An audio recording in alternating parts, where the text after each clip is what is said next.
Why does water flow to the sea? Because of gravity. If there is gravity, why does water come out of the ground or anywhere else? It should not come out because of gravity. The truth is that it is rotating or revolving.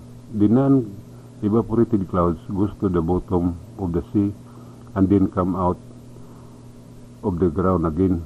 The sea and the water will mix because the sea will clean all the dirt and bacteria in the water.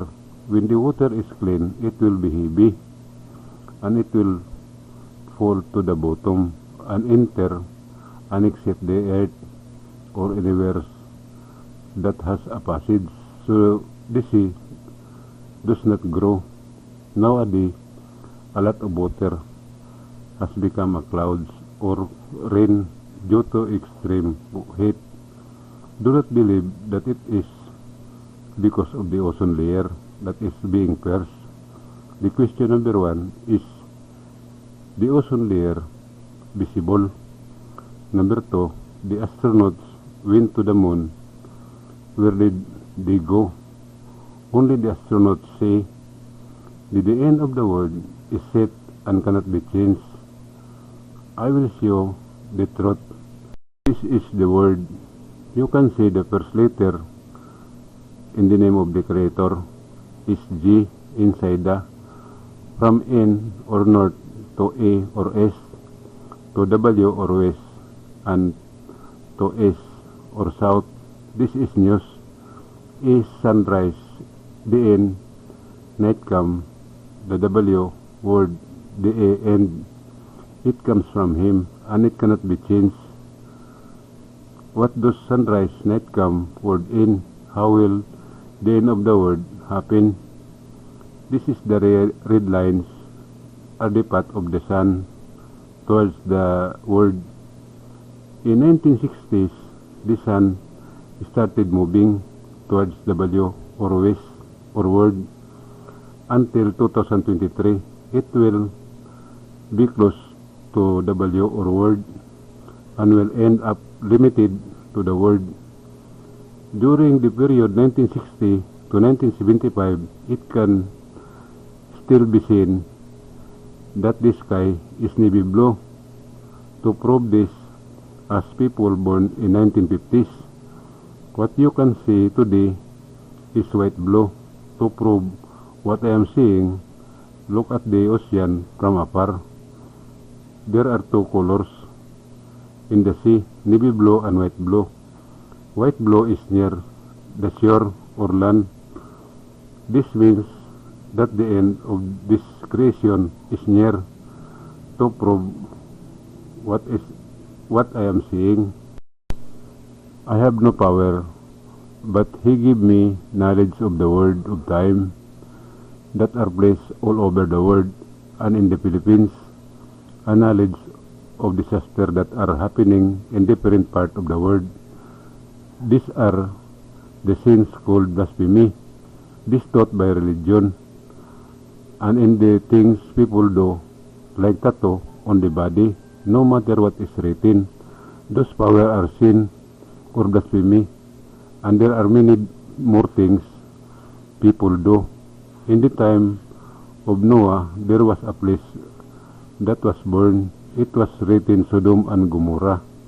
It is true that it happened. Their sin was blasphemy. In the time of Moses, he was taken by a woman who was the sister of the king. This kingdom was the first to know how to write and read in the whole world. Their travelers were ordered, if they had a passage that taught about heaven, they should write and give it to the sister of the king, and she could choose what she would write. She called Orto what she wrote. The woman is called queen because she is a sister of the king. This queen went Moses. It has been uploaded on YouTube. Before she died, she gave her writings to the leader of her army and left a message to spread out the land. and not to diminish even a single dot. After the queen's death, the leader called two of wisest men, one of the queen administration and one from her army, because he could not understand the letters. He ordered them to connect the writings and put a sign of them. This is what happens when there is a number and two dots in the middle.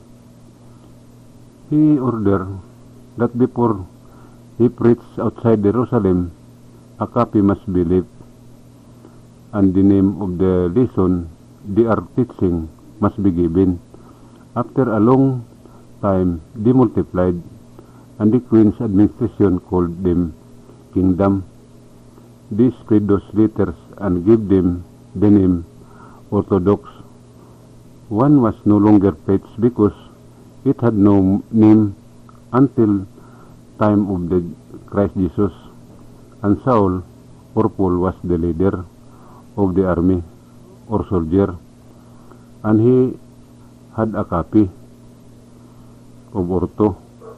There is only one source for what is written in the Orthodox book, the Bible and the Quran. It comes from the Ortho. Do all this book teach the commandments of the Creator? The answer is no, but rather they teach blasphemy against Creator. The Bible has the most truths written, but this book has the most lie written. 99.9% of people will not believe what I say because they see nothing wrong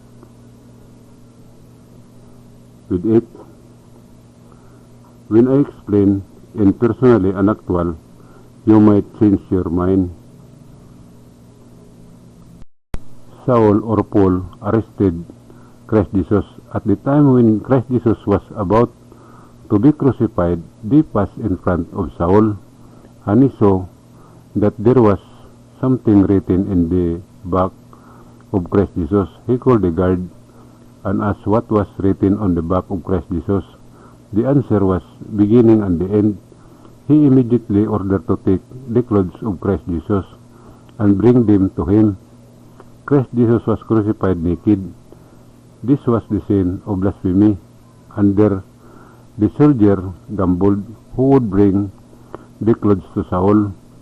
When Saul grabbed the clothes of Christ Jesus, suddenly there was a strong earthquake with roar of thunder and lightning and strong wind and rain. Saul trembled with fear, and he said, when it stopped, he would spread what Christ Jesus was saying, and suddenly fell down. He asked the disciple he wrote down, he put wish for him to eat or live while he preached. He brought the Ortho he named the Bible. He took with him a Latin friend. This teaching spread throughout Latin until it reached Rome. One of these way was baptized people. Many times past, Muhammad went to Jerusalem, and upon his return, the so-called Muslim began. Its entire history has been uploaded to YouTube. I will tell you this blasphemy personally in my answer. Blasphemy cannot be stopped and removed by man himself because there is no evil that is sin and practice. So there is one place that can remove it. This is the promised land in Mindanao, Philippines. And they are the people who will enter heaven alive. It is difficult to understand and believe what I am saying. I need to see it personally or actually and do it. It is true because there is something to see and read. I cannot do the binyo. You do it. yourself. I will attend. I have my contact number 0953-002-3408. You will learn many things that are amazing or shocking about the sin that people have committed, and salvation not in the book of all religion. Spread it so that the people can know. To all who are interested in entering the paradise of heaven, please spread the channel Minandro Heavenly News. Post it on FB, and to those who ask, please come to learn about the blasphemy that no one can remove from themselves. Do not change the book you believe in so as not to increase the sin of cold conversion.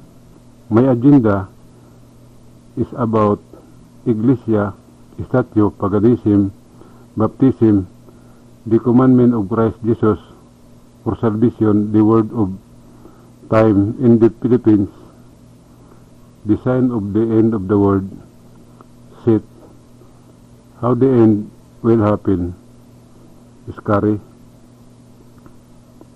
the name of the Creator and His will, etc.